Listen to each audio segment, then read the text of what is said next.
The hotel hallway smelled of expensive carpet cleaner and something floral. Jasmine, maybe, or gardenia, pumped through hidden vents to mask the staleness of recycled air. My heels sank into plush burgundy carpeting as I walked, each step muffled, the silence broken only by the distant ding of an elevator and my own shallow breathing. The dress I wore felt foreign against my skin. Red silk that clung to curves I usually hid beneath business casual and mom jeans, the neckline dipping lower than anything I'd worn since college. My fingers trembled as I clutched the keycard Jake had texted me an hour ago. Room 1247. 8 p.m. Wear something that reminds me why I married you. 10 years. 10 years of marriage, 2 kids, a mortgage, and somewhere along the way we'd stopped seeing each other. Stopped touching except in passing. Stopped being anything more than co-parents managing a household like a business partnership. But last week, Jake had surprised me. Flowers delivered to my office, a reservation at the restaurant where he'd proposed, and tonight, this hotel suite. This dress I'd nervously bought from a boutique where everything cost more than my weekly grocery budget. A second honeymoon, he'd called it. A chance to remember who we were before playdates and parent-teacher conferences consumed our lives. I stopped outside room 1247, my reflection staring back at me from the polished brass numbers. The woman looking back was almost a stranger. Smoky eye makeup applied from a YouTube tutorial I'd watched 3 times. Lips painted the deep crimson the salesgirl had promised was absolutely devastating. Hair falling in loose waves instead of the practical ponytail I wore every day. I looked sexy, confident. Nothing like the exhausted mother who'd collapsed into bed at 9 o'clock every night for the past month. My stomach fluttered with nerves that felt embarrassingly adolescent. Would Jake even recognize this version of me? Would he like it? Or would it feel forced, desperate, trying too hard to recapture something that might already be gone? I pressed the keycard to the lock. The light blinked green. The mechanism clicked. You can do this, I told myself. It's just Jake, your husband. The father of your children, the man you've shared a bed with for a decade. I pushed open the door, a smile already forming on my lips. Words prepared, something flirty and confident that I'd rehearsed in the car. Surprise, The words died in my throat. The suite was massive, floor-to-ceiling windows overlooking the city's glittering skyline. A king-sized bed with sheets that probably cost more than my car payment, leather furniture arranged around a marble coffee table, and standing by those windows, silhouetted against the lights, was a man, not Jake. He turned at the sound of the door, and the breath left my lungs in a rush that felt like drowning. He was tall, well over 6 feet, with dark hair swept back from a face that could have been carved from marble by an artist who understood beauty and cruelty in equal measure. Sharp cheekbones, a strong jaw shadowed with stubble, and eyes so dark they looked black in the low lighting. He wore a suit that probably cost more than my annual salary. Charcoal gray with subtle pinstripes, the jacket opened to reveal a crisp white shirt, and a tie loosened just enough to show the strong column of his throat. But it wasn't his appearance that made my heart slam against my ribs. It was the way he looked at me, a gaze so intense, so utterly consuming, that I felt stripped bare despite being fully dressed. His eyes traveled from my face down the length of my body with an assessment that felt physical, leaving heat in their wake. Behind him, I noticed details my brain had initially missed. 2 men in dark suits standing near the door to what must be the bedroom, their posture alert, their eyes scanning me with professional wariness. Earpieces, bulges beneath their jackets that could only be weapons. This wasn't Jake's surprise. This was someone else's room. Someone dangerous. I'm sorry, I stammered, already backing toward the door, my face burning with mortification. I have the wrong room. I didn't mean to. I was supposed to meet my husband, and I must have read the number wrong. I'm so sorry. Stop. One word, spoken quietly, but with an authority that froze me mid-step.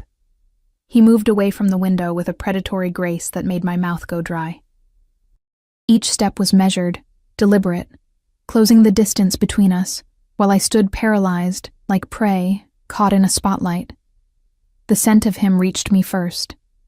Sandalwood and something darker, something expensive and masculine that made my head swim. What room were you looking for? His voice was deep, accented slightly, Italian maybe, or something Mediterranean that turned each word into a caress. 1247, I whispered, hating how small my voice sounded.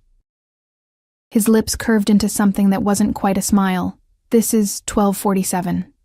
But my husband said, I fumbled for my phone with shaking hands, pulling up Jake's text. The screen blurred as I stared at it, reading and rereading the message. Room 1247, 8 p.m. How could I have gotten it wrong, unless Jake had gotten it wrong, unless he'd made a reservation error, or the hotel had double booked, or... Let me see that.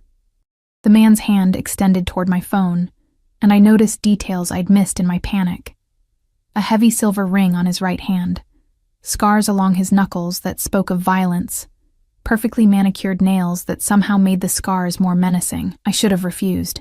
Should have backed out of the room, called Jake, sorted this out in the hallway like a rational adult. Instead, I found myself placing my phone in his palm, watching as those scarred fingers scrolled through my messages with practiced efficiency. Your husband booked room 1249, he said finally, his expression unreadable. Not 47. Easy mistake. Relief flooded through me so intensely my knees went weak. Oh, thank God. I'm so sorry for barging in. You're here now. He pocketed my phone, pocketed it, like he had every right to take my property, and gestured to the bar cart near the windows. Have a drink. Calm down. You look like you're about to pass out. I really should go. My husband is waiting. 2 doors down. He can wait 5 minutes. Those dark eyes fixed on me again, and I felt pinned, captured. Humor me. You walked in here dressed like that, looking like sin incarnate, and I'm supposed to just let you leave without even knowing your name? Heat crawled up my neck, spreading across my cheeks. The way he said it, sin incarnate, made the compliment feel dangerous. Forbidden. I'm married, I said stupidly, as if he hadn't just seen Jake's texts. I noticed the ring. His gaze dropped to my left hand, where my wedding band and engagement ring caught the light. Beautiful stones. Your husband has good taste. A pause. In jewelry, at least. The implication hung in the air that Jake's taste in booking hotel rooms was questionable, or perhaps that he was a fool for leaving me alone, for making me search for him, for not being the one opening the door when I walked in wearing this dress.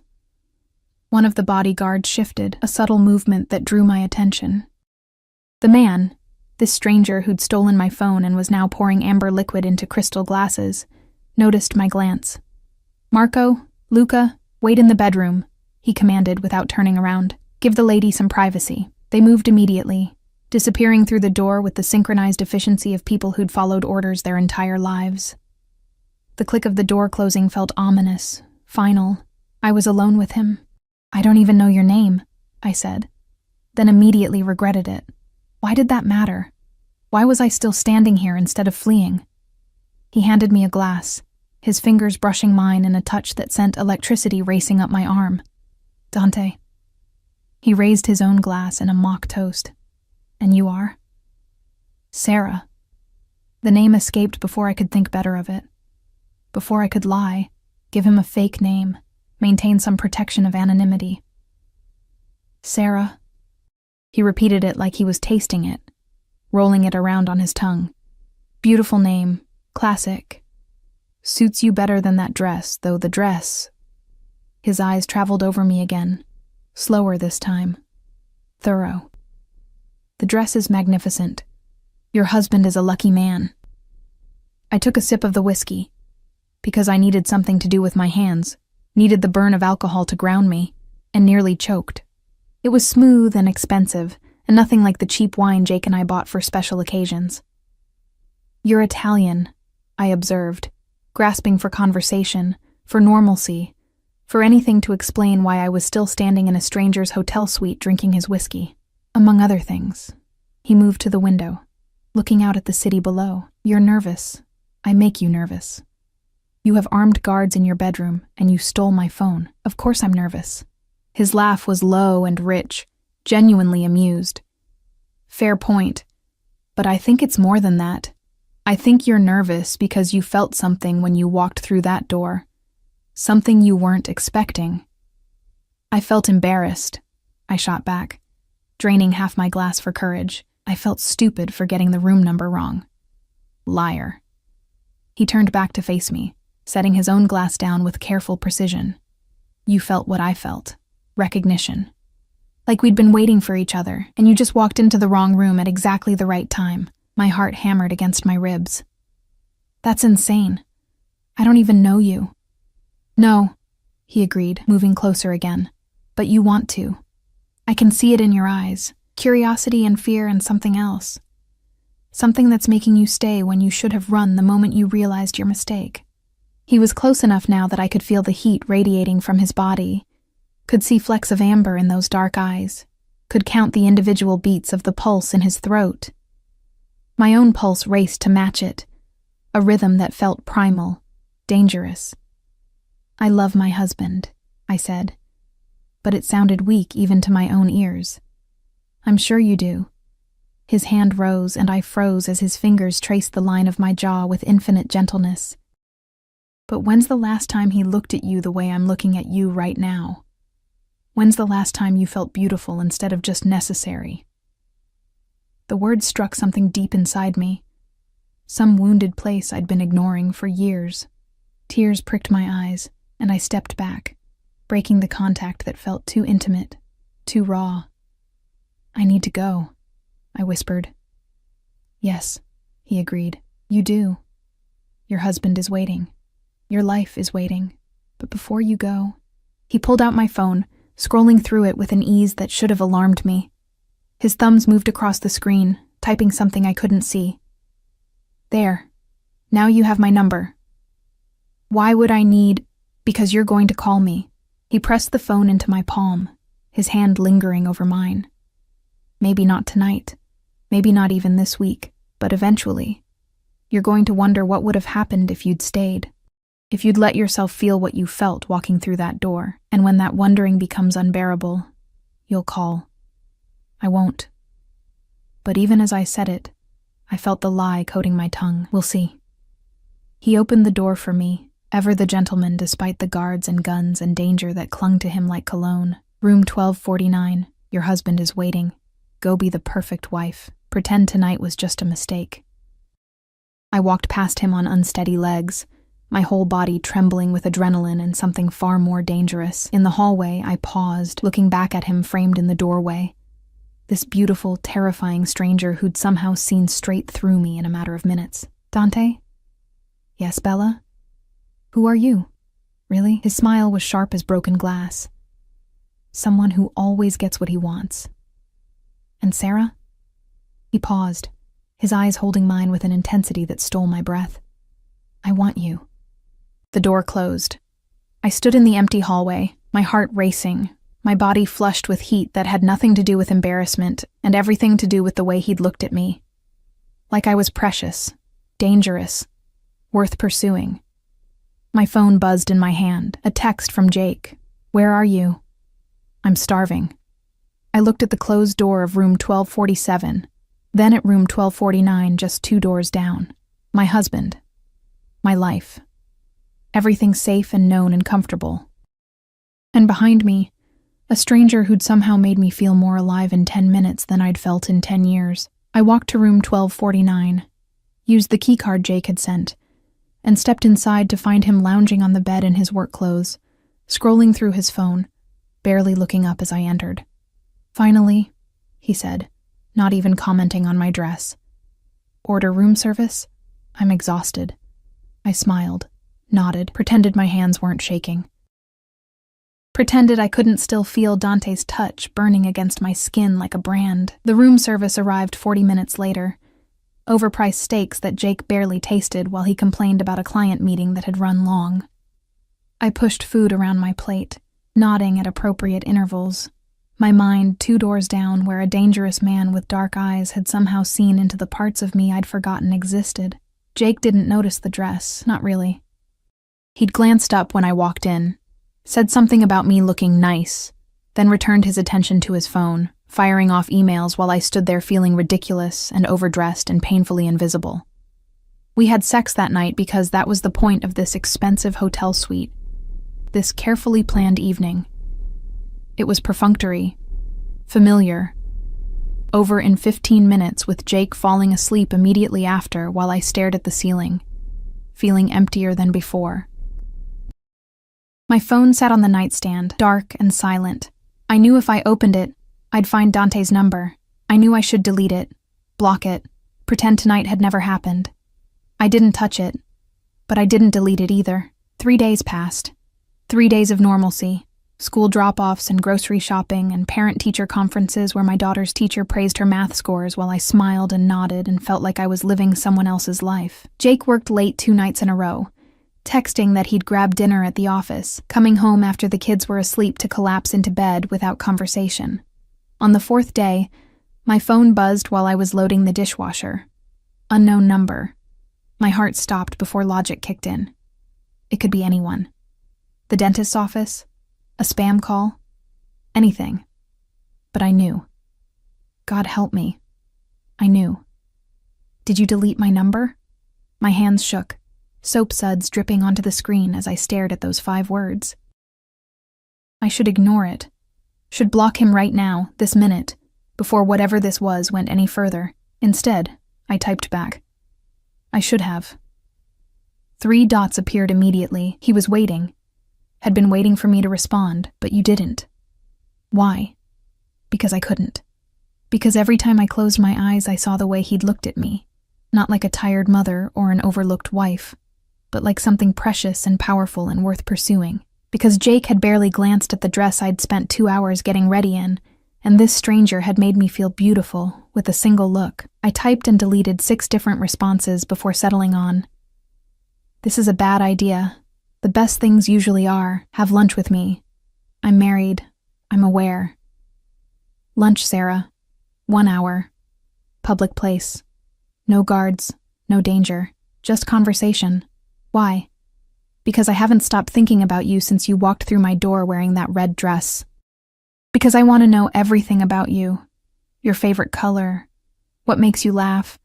Why a woman who looks like you spends her time trying to be invisible." The message felt like a caress, intimate and knowing in a way that made my breath catch.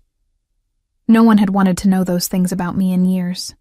Jake knew my coffee order and my allergies and what time I needed to leave for carpool, but when had he last asked about my dreams, my fears, the person I was beneath the roles I played? "Tomorrow," I typed before I could overthink it. 12:30. The cafe on Maple Street. "I'll be counting the hours, Bella." I deleted the message thread immediately, my heart racing like I'd committed a crime. Nothing had happened. Nothing would happen. It was just lunch with someone who found me interesting. That wasn't wrong. That wasn't cheating.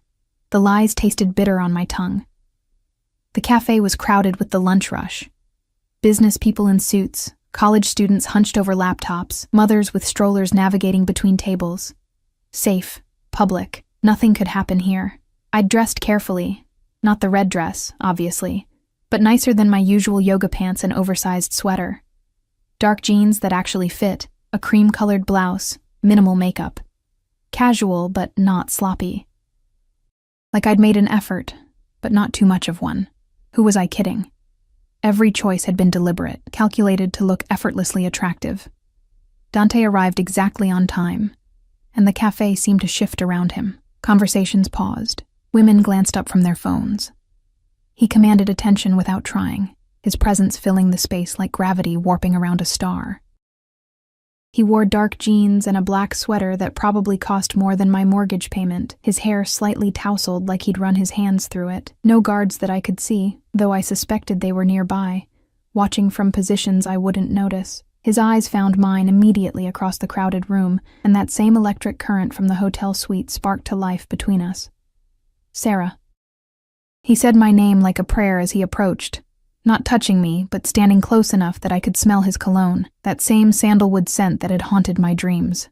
"You came." I shouldn't have. But I was already sitting down, already committed. He sat across from me, studying my face with an intensity that should have been uncomfortable, but somehow wasn't. "You look beautiful.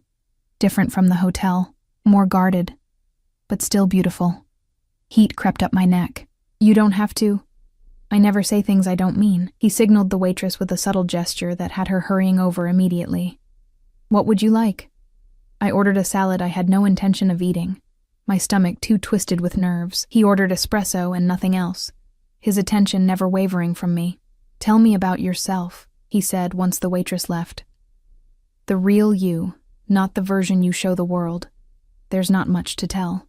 I'm a wife, a mother. I volunteer at my kids' school." "Those are roles." He leaned forward, his elbows on the table, his focus absolute. "Who is Sarah when no one's watching? What does she want? What does she dream about at 3 a.m. when sleep won't come?" The question pierced something in my chest. When had anyone asked me that? When had I even asked myself? "I don't know anymore," I admitted quietly. "I used to want things, to travel, to write, to feel passionate about something beyond making sure everyone else is happy. But somewhere along the way, I stopped being a person and became just necessary. The one who packs lunches and schedules dentist appointments and keeps everything running. And your husband?" Dante's voice went soft, dangerous. "Does he see you? The real you?" I wanted to defend Jake, to insist he was a good man, a good father. But the words wouldn't come. Because the truth was that Jake saw me the way everyone saw me.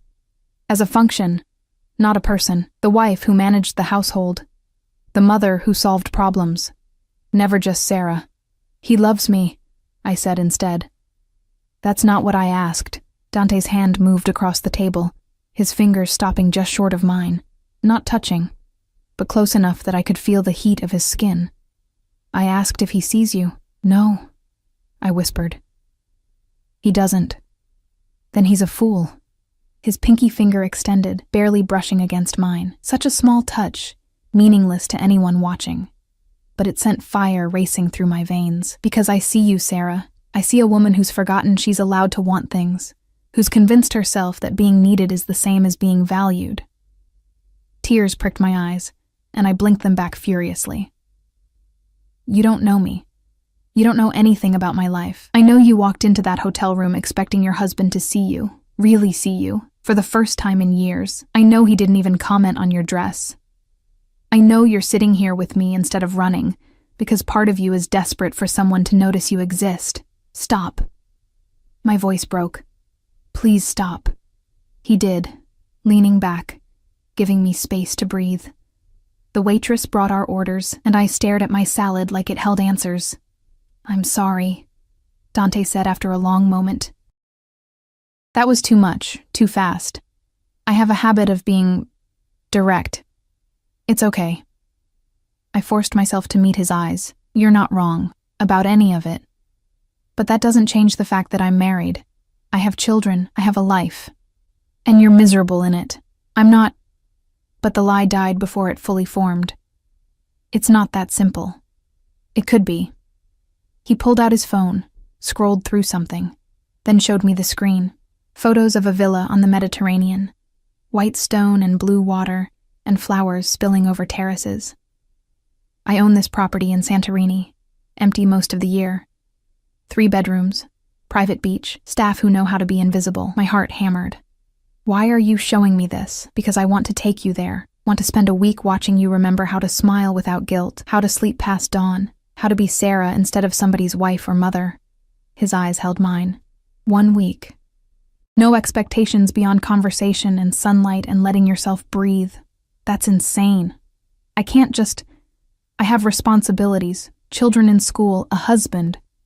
Who doesn't appreciate you? Who doesn't see you? Who takes and takes while you give until there's nothing left? His voice was gentle but relentless. "When's the last time you did something just for yourself, Sarah? When's the last time you felt alive?" 4 days ago, I thought, when you looked at me like I mattered. "I can't," I said, but it came out weak, unconvincing. "You can. Tell your husband you're visiting a college friend. Tell him you need a break, time to yourself. He'll probably be relieved, one less thing to think about while he's working late." The words were cruel because they were true. "Come to Santorini. Let me show you what it feels like to be seen." And then what? I come back and pretend it never happened? Go back to packing lunches and being invisible? Maybe. He reached across the table properly now, taking my hand in his. His palm was warm, his grip firm but gentle. Or maybe you realize you deserve more than crumbs from a man who stopped seeing you years ago. Maybe you realize that life is short, and passion is rare, and you're allowed to want things that scare you. I should have pulled my hand away, should have stood up, walked out, blocked his number, and pretended this conversation never happened. Instead, I sat there, my hand in his, feeling more connected to this dangerous stranger than I'd felt to my husband in years. "I need time to think," I whispered. "Take all the time you need." He released my hand, and I immediately missed the warmth. "But Sarah, don't take so long that you forget what it felt like when I touched you. Don't let fear convince you that surviving is the same as living." He stood, dropped enough cash on the table to cover both our meals and a generous tip, then leaned down close enough that his breath brushed my ear. "I'll be here when you're ready. A week, a month, a year. I'm patient, because some things are worth waiting for." His lips barely grazed my temple, a ghost of a kiss that shouldn't have felt like anything but somehow felt like everything. "And you, Bella, are worth everything." Then he was gone, moving through the cafe with that same predatory grace, leaving me sitting alone with an untouched salad and a heart that felt like it might burst through my chest. My phone buzzed. A text from Jake, picking up pizza for dinner. "You okay with that?" I stared at the message, so mundane, so perfectly encapsulating our life together. He wasn't asking what I wanted. He was informing me of his plan and asking if I'd object. I typed back, "Fine." Then I opened a new message to the number I'd saved under "Do Not Answer." "How soon can we leave?" The response came immediately. "I can have us on a plane tomorrow night." I sat in that cafe for another hour, staring at those words, feeling the earth shift beneath my feet. Tomorrow night. Less than 24 hours between the life I had and the life I suddenly, desperately wanted. I thought about Jake, about my kids, about the person I was supposed to be. The responsible one, the good mother, the faithful wife. Then I thought about Dante's words. "When's the last time you felt alive?" And I realized I couldn't remember. I typed, "Tomorrow night. Tell me where to meet you." The moment I hit send, I knew there was no going back. I'd crossed a line, stepped off a cliff, set fire to the careful life I'd built. And for the first time in years, I felt something other than numb. I felt terrified. I felt exhilarated. I felt alive. The lie came easier than I expected. Maybe I'd been practicing it my whole marriage. Small deceptions about forgotten grocery items to explain where the money went. Exaggerated work events to justify being late. Omissions that felt harmless until they accumulated into a marriage built on polite distance rather than truth. "My college roommate is having a crisis," I told Jake over breakfast, my voice steady despite my hammering heart. "Her marriage is falling apart. She needs me to come stay with her for a few days." "Help her figure things out." Jake barely looked up from his tablet, scrolling through emails while he ate cereal. "How long?" "A week. Maybe less." "That's a long time." But he didn't sound concerned, just vaguely inconvenienced. "What about the kids? I have that conference in Seattle on Wednesday." "Of course." His first thought wasn't whether I was okay leaving, wasn't curiosity about my friend's crisis. It was logistics, scheduling, how my absence would affect his calendar. "Your mother can help," I said, the words tasting like ash. "She's been saying she wants to spend more time with them." "Fine. When do you leave?" "Tonight." That got his attention. He looked up, his expression mildly surprised. "That's sudden." "She really needs me." Another lie, smooth as silk. "I already booked the flight." He nodded, already returning to his tablet. "Okay. Have a good trip. Tell Jennifer I hope things work out." Jennifer. My fictional college roommate with her fictional marital crisis. He didn't even question it, didn't ask for details, didn't seem to notice that I'd never mentioned a Jennifer before in 10 years of marriage. I went upstairs to pack, my hands shaking as I pulled out the small suitcase. What did you bring to your own destruction?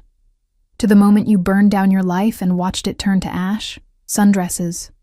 Swimsuits I hadn't worn since before kids stretched my body into unfamiliar shapes.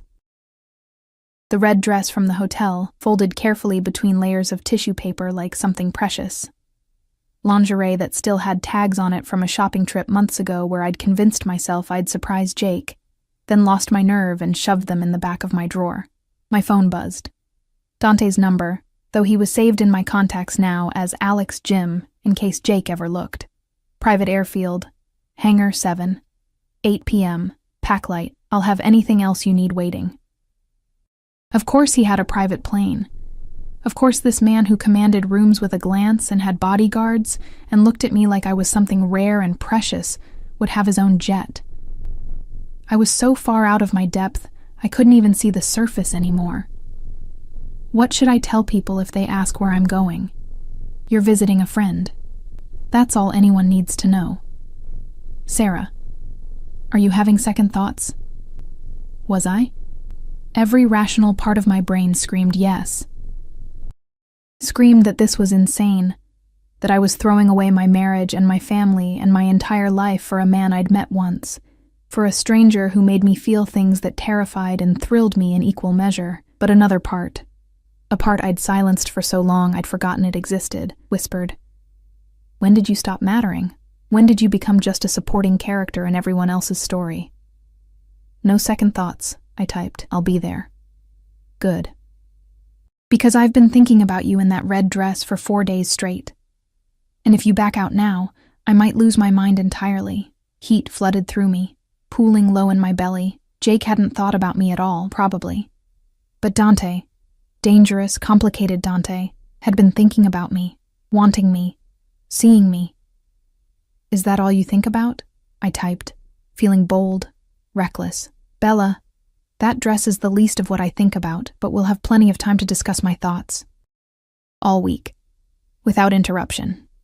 I set the phone down with trembling hands, my face flushed, my body responding to mere words on a screen in a way it hadn't responded to Jake's touch in years. What was I doing? What had I become? The private airfield was 40 minutes outside the city, accessed through a gate with a keypad that Dante had texted me the code for. My Honda looked ridiculous next to the luxury cars in the small parking area. A soccer mom's vehicle in a world of private jets and unlimited budgets. I almost turned around 3 times during the drive, almost texted that I couldn't go through with it, that this was a mistake, that I needed to go home to my safe, numb life, where at least I knew the rules. But I kept driving, pulled by something stronger than sense or morality, pulled by the memory of being seen, being wanted, being something other than necessary. Hangar 7 was lit from inside, a massive space that smelled of aviation fuel and possibility. A sleek white jet sat on the tarmac, stairs already lowered, waiting. Dante stood at the base of those stairs, and my breath caught at the sight of him. He wore dark pants and a white shirt with the sleeves rolled to his elbows, casual but still achingly expensive. His eyes found mine the moment I stepped out of my car, and the smile that crossed his face was pure predatory satisfaction. "You came." He moved toward me, closing the distance with that same deliberate grace. "Part of me thought you wouldn't. Part of me thought I wouldn't either." My voice came out shakier than I wanted. "I'm terrified." "Good." He took my suitcase, his other hand settling at the small of my back in a touch that felt possessive, claiming, "Fear means you're alive, means you're feeling something real instead of sleepwalking through life." His bodyguards, the same 2 from the hotel, Marco and Luca, materialized to take my luggage. They nodded respectfully, but didn't speak, efficient and invisible as shadows. "The crew is ready," Dante said, guiding me toward the stairs. "We'll stop in New York to refuel, then straight through to Athens. From there, helicopter to Santorini." "Helicopter?" I repeated faintly. "Of course." His laugh was low and warm. "Don't worry, Bella. I'll hold your hand if you're scared of flying." The plane's interior was obscene. Cream leather seats that looked more like sofas, a bedroom visible through a door at the back, ambient lighting that cast everything in a warm, golden glow. This was how the other half lived. No, not the other half. The top 1% of 1%, where money was irrelevant because there was always more. "Champagne?" Dante poured 2 glasses from a bottle already chilling, handing me one before I could refuse. "To new beginnings. To temporary insanity," I countered, but I clinked my glass against his anyway. The engines hummed to life, and within minutes we were taxiing, then lifting, the ground falling away beneath us. I watched the city lights grow smaller, watched my life shrink to points of illumination in the darkness, and wondered if I'd ever be able to go back to it. "Tell me about your children," Dante said once we reached cruising altitude. He'd moved to sit across from me, close enough to touch but giving me space. "You never mentioned their names, Emma and Jack, 9 and 7. I pulled out my phone, showing him pictures, school photos where they smiled with missing teeth and messy hair and pure, uncomplicated joy. Emma wants to be a veterinarian. Jack thinks he's going to play professional soccer. They're beautiful." He studied the photos with genuine interest, not the polite acknowledgement most people gave. "They have your eyes, your smile. They're the best thing I ever did." My throat tightened. "Which is why I shouldn't be here. What kind of mother abandons her kids to run off with a man who sees her worth?" His hand covered mine. "You're not abandoning them, Sarah. You're taking 1 week to remember you exist as more than just their mother. That's not selfish. That's survival. You don't understand. I've never left them for more than a night. Never put myself first like this. And that's exactly why you need to." He squeezed my hand. "You can't pour from an empty cup. You can't give them the mother they deserve if you've forgotten who you are beneath that role." I wanted to argue, to defend my choices, to insist I was happy with my life. But sitting in that plane, drinking champagne that probably cost more than my grocery budget, being looked at like I mattered, I couldn't find the words to lie convincingly anymore. "Why me?" I asked instead. "You could have anyone. Women who are younger, more beautiful, unencumbered by marriages and children and stretch marks. Sarah." He leaned forward, his eyes intense. "Do you want to know what I saw when you walked through that hotel room door? A desperate housewife in a too expensive dress? I saw a woman who'd forgotten she was a goddess, who'd been told for so long that she was ordinary that she'd started believing it." His thumb traced circles on my palm. "I saw courage. It takes bravery to try to save a dying marriage. I saw hope in your eyes, and then I saw that hope crumble when you realized you'd made a mistake. And I thought, someone made this magnificent creature believe she wasn't worth seeing."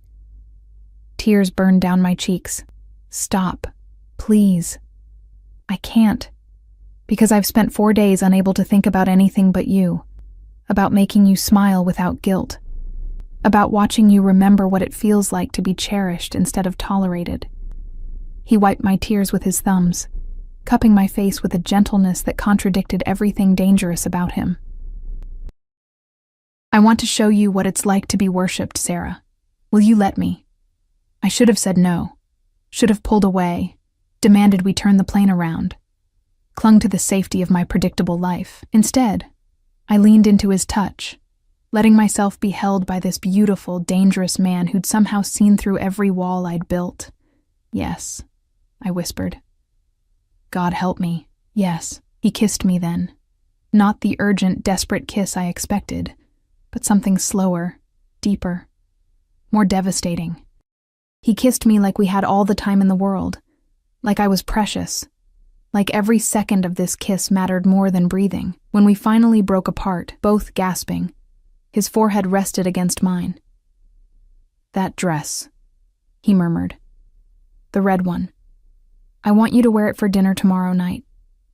Just for me. Will you do that?" "Yes." "Good girl." The praise in his voice sent heat pooling through my body. "Now sleep. We have hours before we land, and I want you rested, want you present for everything I have planned." He led me to the bedroom, smaller than I expected, but still luxurious, with a bed that looked impossibly soft. He left me there with a kiss on my forehead, closing the door to give me privacy. I changed into the pajamas I'd packed, crawled beneath sheets that felt like silk, and stared at the ceiling while the plane carried me away from everything I knew toward something terrifying and exhilarating and completely unknown. My phone buzzed. A text from Jake. "Kids are asleep. Mom's here. Have a good trip." 5 words. No I love you, no I'll miss you. Just logistics and dismissal. I turned the phone off, silencing the guilt that tried to claw its way up my throat.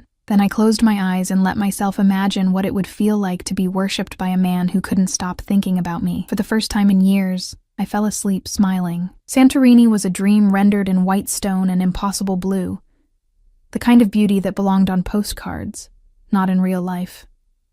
The villa clung to the cliffside like something organic, terraced gardens spilling down toward a private beach, where turquoise water lapped against golden sand.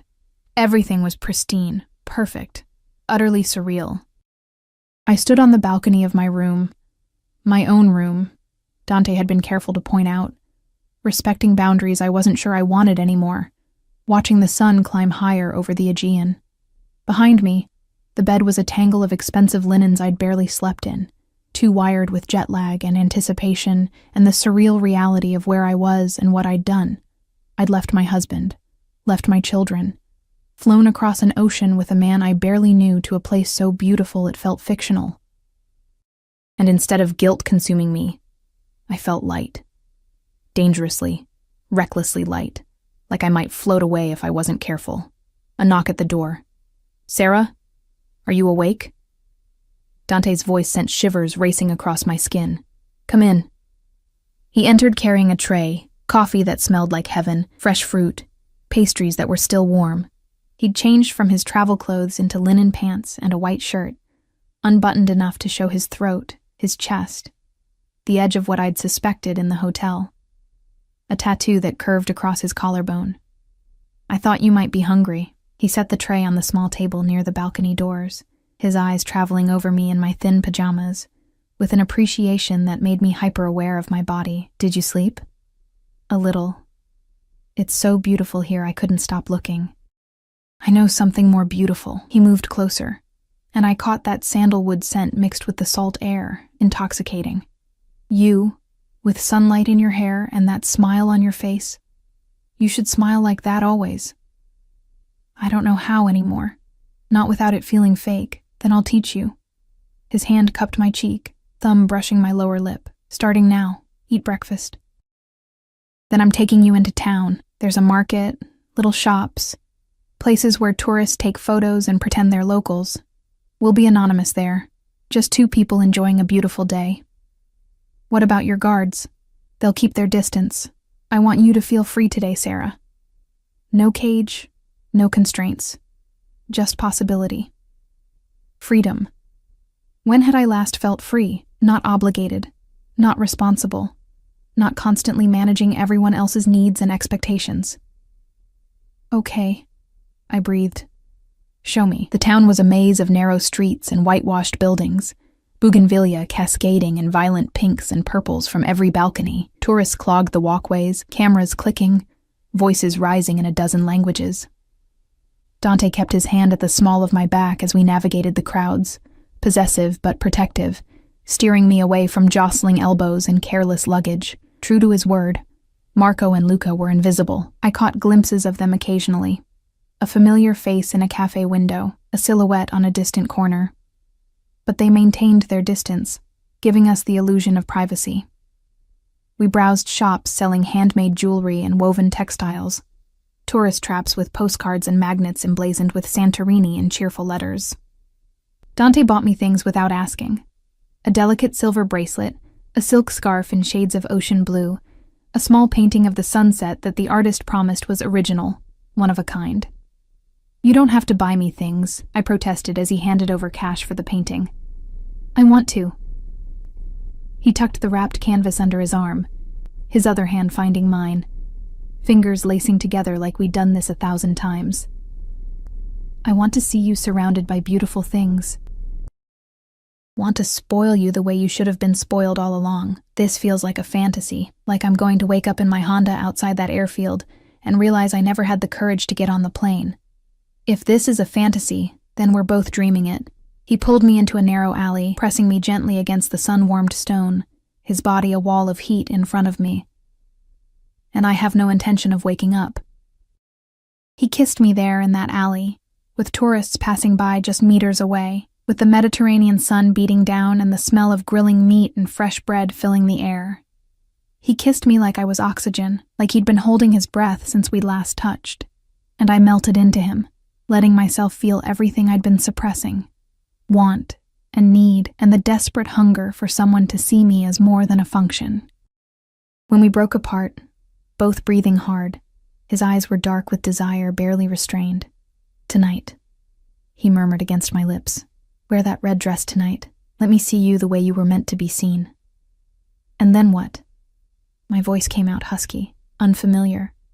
"Then I'm going to worship every inch of you until you remember what it feels like to be cherished." His hand slid down my side, settling on my hip with possessive heat. "Until you understand that you are not ordinary, not forgettable, not someone who deserves to be overlooked. You are extraordinary, Sarah, and I'm going to prove it to you." The villa's dining terrace overlooked the caldera, the setting sun painting everything in shades of gold and rose and burning orange. A table had been set with white linens and candles, wine already breathing in a crystal decanter. The staff had prepared something that smelled divine, garlic and lemon and fresh herbs, before disappearing, leaving us utterly alone. I'd spent an hour getting ready, my hands shaking as I applied makeup, as I slipped into the red dress that had started everything. It fit differently now, not like armor, but like a second skin, something that belonged to me instead of something I was trying to become. When I stepped onto the terrace, Dante stood from his chair so quickly, he nearly knocked over his wine. The look on his face, hunger and awe, and something deeper, something that terrified and exhilarated me, made every nervous moment worth it. "Dio mio," he breathed. "You're devastating. It's just a dress. It's not the dress." He moved toward me, his eyes never leaving mine. "It's you in it, confident, present, looking at me like you know exactly what you do to me." "What do I do to you?" The words came out bolder than I felt. "You make me want things I shouldn't want. Make me think about keeping you here forever, never letting you leave, building a life where I get to see you smile like this every day." His hand settled on my waist, pulling me against him. "You make me forget every rule I've ever followed about distance and control." "Dante, I know. You're married, you have children, you have a life waiting back home." His jaw clenched. "But for tonight, for this week, you're mine. And I'm going to make sure you never forget it." He kissed me with the same intensity as the alley, but slower now, deeper, taking his time to taste and explore. His hands moved over the silk of my dress, tracing curves, memorizing the shape of me. When his lips traveled down my throat, I gasped, my head falling back, my fingers tangling in his hair. "Inside," I managed. "Please." He lifted me easily, my legs wrapping around his waist as he carried me through the villa to his room, larger than mine, dominated by a massive bed with gauzy curtains that moved in the ocean breeze. He set me down gently, his hands going to the zipper of my dress with reverent slowness. "Tell me to stop," he murmured against my shoulder as the dress fell away. "Tell me this isn't what you want, and I'll walk away. We'll have dinner. Pretend this was just a beautiful evening between friends. Don't stop." I turned to face him, standing in nothing but the lingerie I'd bought months ago and never had the courage to wear. "Please, Dante, don't stop." What happened next was nothing like the perfunctory intimacy I shared with Jake. Dante touched me like I was art, like every curve and imperfection was something to be studied, appreciated, worshipped. He took his time, his hands and mouth mapping every inch of my body, drawing sounds from me I didn't know I could make. "You're so beautiful," he murmured against my skin, his accent thickening with desire. "So responsive. Does your husband know what he has? Does he understand what he's been taking for granted?" "Don't," I gasped, as his mouth found sensitive places that made my back arch. "Don't talk about him. Not now. You're right. He doesn't deserve to be in this room with us."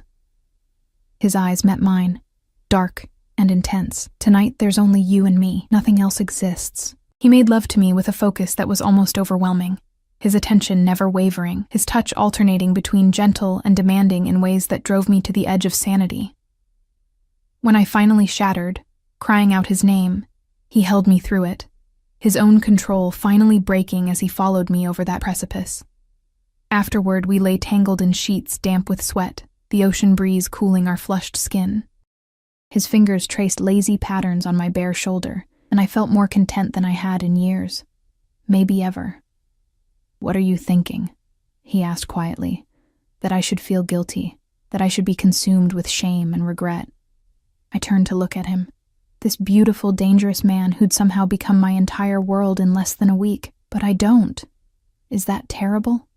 It's honest. He kissed my forehead, a gesture so tender it made my chest ache. "And I won't let you feel guilty for choosing yourself for once, for letting yourself be seen, be wanted, be cherished the way you deserve. This weekend's," I whispered. "I have to go back. To my kids, to my life." "I know," his arms tightened around me, almost painful. "But we have 5 more days. 5 days where you're mine and I'm yours and nothing else matters. Can you give me that? Can you be present here, now, without thinking about what comes after?" Could I? Could I silence the voice in my head that screamed about consequences and responsibilities, and the ruins waiting for me when this fantasy ended? I looked into his eyes, those dark, intense eyes that saw through every defense, and made a choice. "Yes," I said, 5 more days. All yours." His smile was equal parts triumph and tenderness. "Then sleep, Bella. We have so much left to explore." I drifted off in his arms, feeling safer and more seen than I had in my entire marriage. Feeling like maybe, just maybe, I deserved this moment of happiness even if it couldn't last. Outside, the Mediterranean whispered against the cliffs, waves keeping time with my heart. And for 5 perfect days, I let myself forget that every paradise eventually demands payment. The days blurred together in a haze of sunlight and passion and conversation that stretched from dawn until the stars emerged. Dante showed me his world, not the dangerous parts, but the beautiful ones. Private beaches where we swam naked in moonlight. Hidden restaurants where chefs prepared meals just for us. Villages where locals greeted him by name.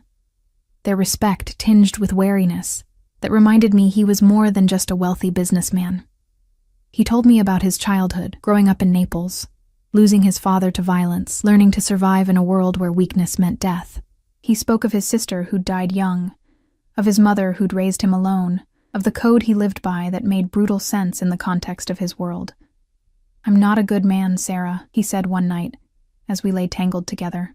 "I've done things that would make you run if you knew the details, hurt people, made choices that haunt me. Then why tell me? Because I want you to see all of me, not just the parts that are easy to love." His hand cupped my face, forcing me to meet his eyes. "If you're going to choose me, really choose me, you need to understand what you're choosing. I'm not choosing you." The words hurt to say. "I'm choosing 5 days. That's all this can be." His expression darkened, something possessive and almost frightening crossing his face. "Is it? Is that really all you want?" "What I want doesn't matter." I pulled away, suddenly needing distance. "I have children, Dante. A life. I can't just abandon everything because I'm having some midlife crisis." "This isn't a crisis." He sat up, his voice dropping to something dangerous. "This is you finally admitting what you've known since you walked into that hotel room. You don't love your husband. You're not happy in your life. You're drowning, and you've convinced yourself that's normal. You don't understand. I understand perfectly." He grabbed my hand, holding it tight enough to hurt. "I understand that I've fallen in love with you. That the thought of putting you on a plane and watching you go back to a man who doesn't deserve you is tearing me apart. That I want you here, with me. Always." The words hung between us, confession and demand all at once. "You can't love me," I whispered. "You barely know me. I know everything that matters. I know you're brilliant and strong, and you've forgotten both those things. I know you light up when you talk about your children, but dim when you mention your husband. I know you taste like vanilla and summer, and you make sounds in your sleep like you're fighting even in your dreams." His voice broke slightly. "And I know that letting you go is going to destroy something in me I didn't even know still existed." Tears streamed down my face. "Don't do this. Don't make this harder than it already is. I'm making it impossible." He pulled me against him, holding me so tight I could barely breathe. "Because you need to know what you're walking away from. You need to understand that if you get on that plane, you're choosing to be invisible for the rest of your life. choosing to let your light die because it's easier than fighting for something real. It's not about easy, I pushed against his chest, anger flaring. It's about my children, about not destroying their lives because I'm selfish enough to want what? Love? Passion? To be seen? He gripped my shoulders, his eyes blazing. Your children deserve a mother who's alive, Sarah, not a ghost going through the motions. Don't you see? Staying in that marriage is teaching them that love means settling, that happiness is selfish, that they should accept crumbs instead of demanding the feast. His words struck deep, hitting truths I'd been avoiding. What example was I setting? That women should endure? That marriages were prisons you smiled through? That wanting more was weakness? I don't know how to do this, I sobbed. I don't know how to blow up my entire life. You don't have to decide tonight. He gentled, wiping my tears, his touch infinitely tender. But tomorrow we fly home, and I need you to promise me something. What? That you won't disappear, that you won't block my number and pretend this never happened, that you'll at least give me the chance to fight for us, even if you're not ready to fight for yourself yet. Dante. Promise me, Sarah. His forehead pressed against mine. Because I meant what I said. I love you, and I don't give up on things I love. I promise, I whispered, because what else could I say? I won't disappear. He kissed me then, desperate and claiming and tinged with the grief of knowing tomorrow everything changed. And I kissed him back, memorizing the taste of him, the feel of his hands on my body, the way he made me feel like I mattered. Tomorrow I'd face consequences. Tomorrow I'd remember my real life.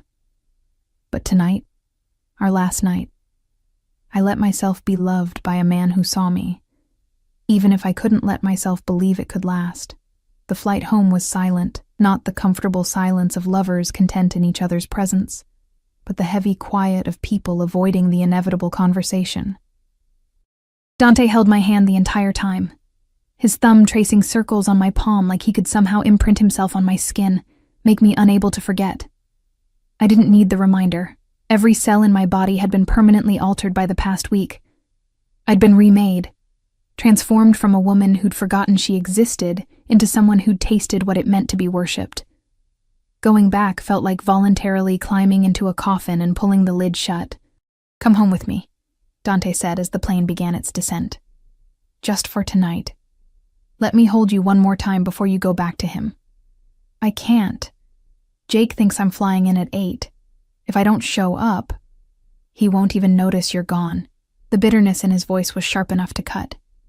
You'll walk through that door, and he'll barely look up from his phone. Ask if you had a good trip while already thinking about something else. And you'll smile and lie and pretend your heart isn't breaking. Stop. My voice cracked. Please stop making this harder. It should be hard. He turned me to face him, his hands cupping my face with desperate intensity. It should be the hardest thing you've ever done. Because if it's easy to walk away from this, from us, then I've been wrong about everything I felt this week. You haven't been wrong. Tears burned down my cheeks, but my children will survive you choosing happiness. We'll be better for it even. His eyes searched mine. But I need to know something, Sarah. Do you love me? Even a little? Or was this week just an escape, a fantasy you needed before going back to reality? The question hung between us, sharp as a blade. The truth was, I didn't know. How could I separate love from gratitude, passion from desperation, the real from the escape? A week wasn't long enough to know if what we had was sustainable, or just the inevitable intensity of stolen time. But when I looked at him, at this beautiful, dangerous man who'd somehow seen through every wall I'd built, I knew one thing with absolute certainty. I love you, I whispered. I don't know how it's possible after such a short time, but I do. You've ruined me, Dante. Ruined me for settling, for being invisible, for pretending I'm content with crumbs. His smile was equal parts joy and agony. Then stay. Leave him. Build a life here with me. And my children. You want me to uproot them? Take them from their father, their school, everything they know? Bring them here. They'll adjust. Children are resilient. No. I pulled away, the distance between us suddenly unbearable. I won't do that to them. Won't make them casualties of my choices. They didn't ask for any of this. So what then? His voice turned cold, protective walls slamming into place. You go back to your loveless marriage and we what? Have an affair? Meet in hotel rooms and lie to everyone? Is that what you want? I don't know what I want. The words burst out, raw and honest. I want you. I want my children. I want to not feel like choosing one means destroying the other, but I don't get to have everything, Dante. That's not how life works. It could be. He grabbed my hands, holding them so tight it almost hurt. Divorce him. Take the kids. I'll support you, protect you, give you everything you need while you figure out your next steps. You don't have to do this alone. And then what? I become your kept woman, live in your world of violence and danger? Expose my children to... I stopped, seeing his expression darken. To what? A man who loves their mother? Who would protect them with his life? Who could give them opportunities your husband's mediocre salary never will? His jaw clenched. I'm not asking you to join the Mafia, Sarah. I'm asking you to choose yourself for once, to choose us. The plane touched down with a jolt that felt symbolic. Time's up, fantasy over, reality waiting like a prison sentence. I need time, I said quietly. Time to think, to figure out what's best for everyone. Time to talk yourself out of this, time to convince yourself that surviving is the same as living. He stood, buttoning his jacket with sharp, angry movements. Fine. Take your time. But know this. I meant every word I said. I love you. And when you're ready to stop being a coward, I'll be waiting. The words stung like a slap. That's not fair. None of this is fair. He looked at me with eyes full of pain and fury. What's not fair is watching you choose obligation over happiness. What's not fair is loving you enough to let you go even though it's killing me. He walked away without another word, disappearing into the front of the plane where Marco and Luca waited, leaving me alone with my suitcase full of silk dresses and my heart in pieces. Jake picked me up from the airport. He was late, stuck in traffic, he said, barely apologizing, and spent the drive home talking about his Seattle conference. He didn't ask about my trip, didn't comment on how I looked different, didn't seem to notice I could barely speak through the grief lodged in my throat. The house looked exactly as I'd left it. Toys scattered in the living room, dishes in the sink, the comfortable chaos of a family home. Emma and Jack were already in bed, sleeping peacefully while my mother-in-law dozed on the couch watching television. Thanks for doing this, Mom, Jake said, gently waking her. The kids weren't too much trouble. They were angels. Emma made honor roll again. Jack scored 2 goals at his soccer game. She smiled at me. You look rested, Sarah. The trip was good for you. It was, I managed. Thanks for staying with them. After she left, Jake went straight to bed, mumbling about an early meeting. I stood in the hallway outside my children's rooms, listening to their soft breathing, and felt something break inside me. I'd abandoned them, left them for a week to chase a fantasy with a dangerous man. What kind of mother did that make me? But another voice whispered, what kind of mother teaches them that women should accept being invisible? I crawled into Emma's bed, curling around her small body, breathing in her little girl's scent of strawberry shampoo and sunshine. She stirred, half waking. Mommy? You're back. I'm back, baby. I missed you so much. Did you have fun with your friend? The lie tasted like poison. I did. But I'm happy to be home with you. She snuggled closer, already drifting back to sleep. I love you, Mommy. I love you too, sweetheart, more than anything. And it was true. I loved them more than anything, more than Dante, more than passion, more than the woman I'd discovered in Santorini. My children were my heart walking around outside my body, and I would protect them from anything, even from the consequences of my own choices. 3 weeks passed. 3 weeks of pretending everything was normal while I died inside a little more each day. Jake noticed nothing, not my sudden silences, not the way I flinched from his touch, not the fact that I was barely sleeping. He was too absorbed in work, in his own world, to see that his wife was a ghost going through the motions. I hadn't blocked Dante's number, but I hadn't called either. His texts came regularly, never demanding, always gentle. checking if I was okay, telling me he was thinking about me, reminding me that he was waiting whenever I was ready. I saw a woman in a red dress today. Wasn't you? Nothing is you. I miss you, Bella. Your favorite cafe opened a new location. I went. Coffee tastes like ash without you across the table. 3 weeks, 21 days, 504 hours since I held you, but who's counting? Each message was a knife to the heart. Each one reminded me of what I'd given up, what I'd chosen to walk away from. Then one morning, everything changed. I was making breakfast when Jake's phone buzzed on the counter. He was upstairs showering, and I glanced at it automatically. The habit of a decade of marriage where privacy felt optional. The preview text made my blood freeze. Can't wait to see you tonight. The usual place? I need to feel you again. My hands shook as I unlocked his phone. The passcode was Emma's birthday, something he'd never changed.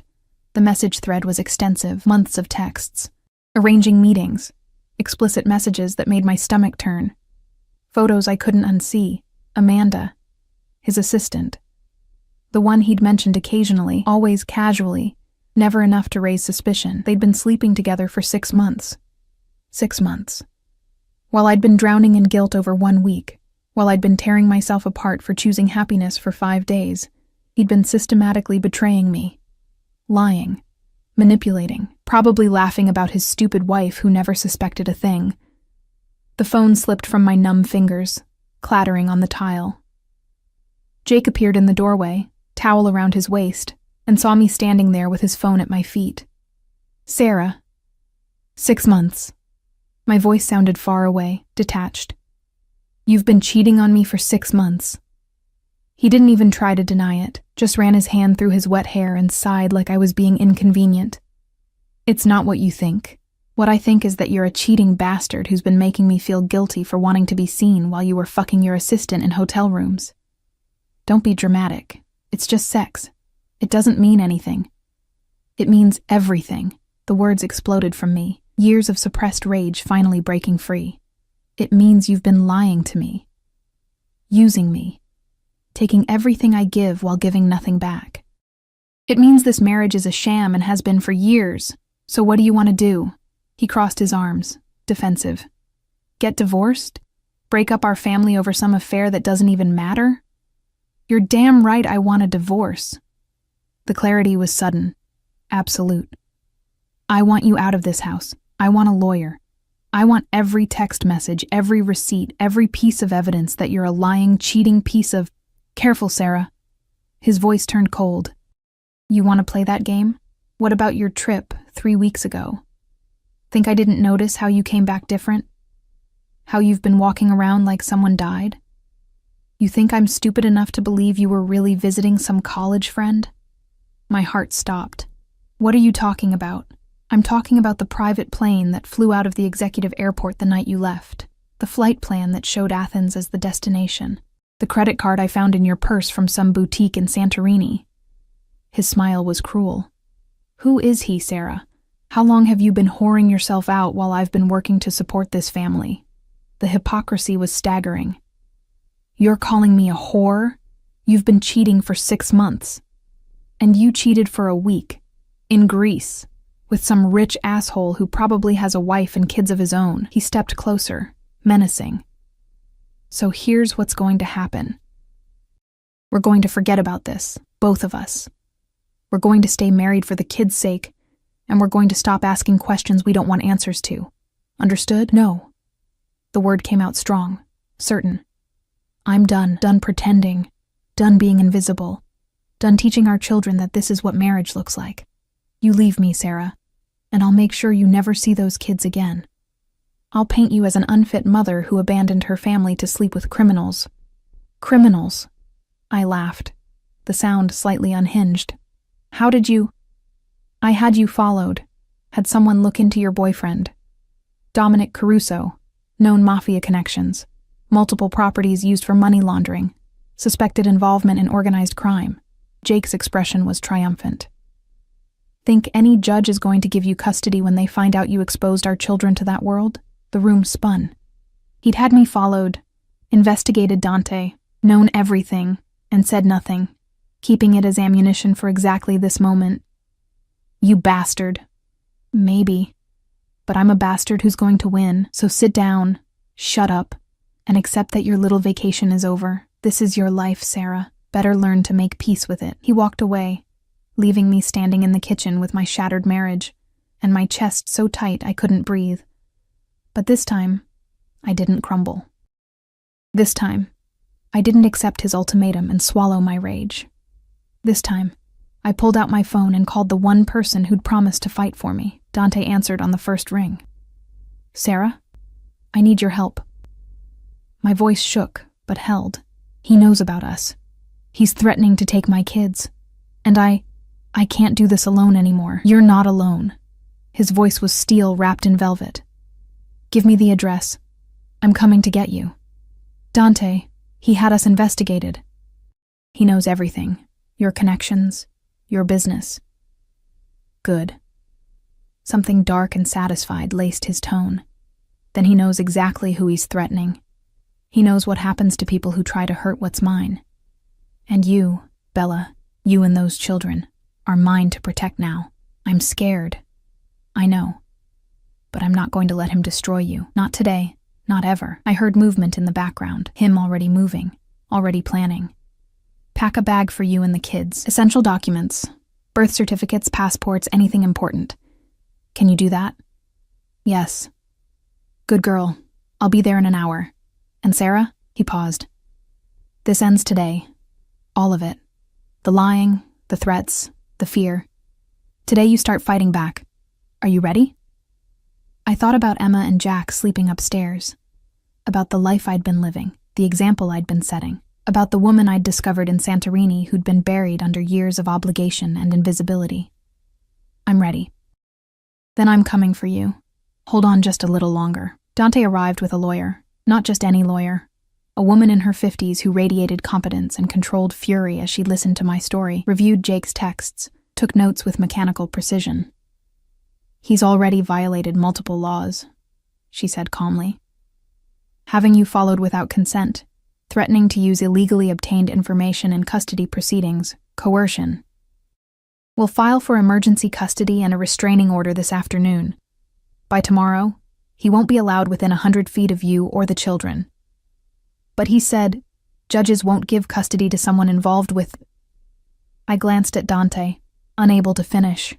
Mr. Caruso has never been convicted of any crime, the lawyer said smoothly. His business dealings, while perhaps morally gray, are entirely legal. Your husband's infidelity, however, is well documented. His threats constitute domestic abuse. Trust me. You're in a much stronger position than he led you to believe. Jake came home to find Dante sitting in his living room, like an avenging angel dressed in Armani. The color drained from his face when he saw Marco and Luca flanking the doors, when he saw the lawyer with her paperwork spread across his coffee table. What the hell is this? Sarah, what did you do? I stopped letting you control me. My voice was steady, strong. I'm filing for divorce, emergency custody, and if you even think about retaliating, about trying to hurt me, or use our children as weapons, you'll discover exactly why threatening someone under Dominic Caruso's protection is a very, very bad idea. Dante stood, and the temperature in the room dropped 20 degrees. She's done being intimidated by you, done accepting crumbs while you take everything, but I want to be very clear about something. He moved into Jake's space, close enough that my husband stumbled backward. Those children upstairs, they're under my protection now. Their mother is under my protection. You attempt to use illegal surveillance. You threaten custody. You so much as look at them wrong. I will bury you. Legally, financially, and if necessary, physically. Do we understand each other? Jake's face had gone gray. You're threatening me? In my own house? I'm promising you. Dante's smile was terrifying. Your affair partner, Amanda? She's been contacted by my lawyers. She's willing to testify about your relationship, about how you used company resources for your trysts, about how you've been embezzling to pay for your hotels and gifts. Your choice. Accept the divorce terms my lawyer presents, or face criminal charges on top of losing everything. You can't. I already did. Dante turned back to me, his expression softening. Sarah, get the kids. We're leaving. I ran upstairs, my heart pounding. Emma and Jack were coloring in Emma's room, blissfully unaware of the war being waged below. "Pack a bag, guys. We're going on an adventure." "Where?" Jack asked, excited. "Somewhere safe, somewhere fun. Trust me?" They nodded, and I helped them pack stuffed animals and favorite toys and clothes for a few days. When we came downstairs, Jake was sitting on the couch, his face buried in his hands, the lawyer calmly explaining exactly how much his life was about to change. Dante took my bag, his hand finding mine, squeezing gently. "Ready?" I looked at the house I'd lived in for 8 years, at the man I'd spent a decade loving, at the life I'd built that had slowly suffocated me. "I'm ready." Emma tugged on Dante's jacket. "Are you Mommy's friend?" He crouched down to her level, his smile genuine and warm. "I am." "Is it okay if I help take care of you and your brother for a while?" She studied him with a child's unnerving insight. "You make Mommy smile. She doesn't smile much anymore." "Then I'm going to make sure she smiles every day." He glanced up at me, and the love in his eyes made my chest ache. "That's my new job. Think you can help me with that?" "Okay," Emma said solemnly. "But I'm a really good helper, just so you know." "I'm counting on it." 6 months later, the divorce was final. Jake had accepted the terms: joint custody, generous child support, no attempts to smear me publicly. His affair with Amanda had cost him his job, and most of his savings in legal fees. Last I heard, he'd moved in with his mother and was working as a consultant, while he rebuilt his reputation. I felt nothing for him anymore, not love, not hate, just a distant pity for a man who'd had everything and thrown it away. The kids adjusted better than I'd feared. Dante had bought a house near their school. Nothing ostentatious, just a large, comfortable home with a yard where Jack could practice soccer and Emma could have a garden. They called him Dom, and had fallen in love with him almost as quickly as I had. He was patient with them, respectful of boundaries, careful never to overstep. But slowly, over weeks and months, he'd become part of their lives, reading bedtime stories, helping with homework, teaching Jack how to throw a proper punch, much to my horror, and showing Emma how to identify constellations. They felt safe with him, loved by him, and watching him with my children made me fall deeper every day. "Marry me," he said one night after the kids were asleep. We were on the porch of the new house, wrapped in blankets, watching stars emerge over the suburban neighborhood that was nothing like his world but was becoming ours. "We've only been together 6 months, I protested, but I was already smiling. "We've been together since you walked through that hotel room door in a red dress and looked at me like I was your salvation." He turned me to face him, pulling out a box I hadn't noticed. "I knew that night. I knew you were mine, that I would move heaven and earth to keep you. Marry me, Sarah. Not because it's practical or because the kids need stability. Marry me because I love you more than I knew it was possible to love someone. Because you make me want to be the man you see when you look at me." The ring was stunning. A deep blue sapphire surrounded by diamonds, unique and perfect, and nothing I would have chosen for myself, which somehow made it more perfect. "Yes," I whispered through tears. "God, yes, I'll marry you." He slid the ring onto my finger, then kissed me with the same intensity as that first night. The same promise of worship and devotion, and a love I'd stopped believing existed. "I'm going to spend the rest of my life making you happy," he murmured against my lips, "making you remember you're extraordinary. Making sure you never feel invisible again." "I know." I pulled back to look at him, this beautiful, dangerous man who'd somehow become my home. "You already have." Inside, I heard Emma call out, a nightmare probably. Dante stood immediately, ready to go comfort her, but I stopped him. "My turn. But tomorrow, you teach me that thing you did in Santorini, the one that made me forget my own name." His laugh was low and rich. "Deal. Now go be the magnificent mother I know you are. I'll be here when you get back." He always was. Always would be. I went inside to comfort my daughter, my sapphire ring catching the light, my heart fuller than I'd ever imagined possible. I'd walked into the wrong room that night in the hotel, and found exactly what I'd been missing my entire life. Not just passion or desire, or the thrill of being seen. I'd found myself, and in finding myself, I'd found everything.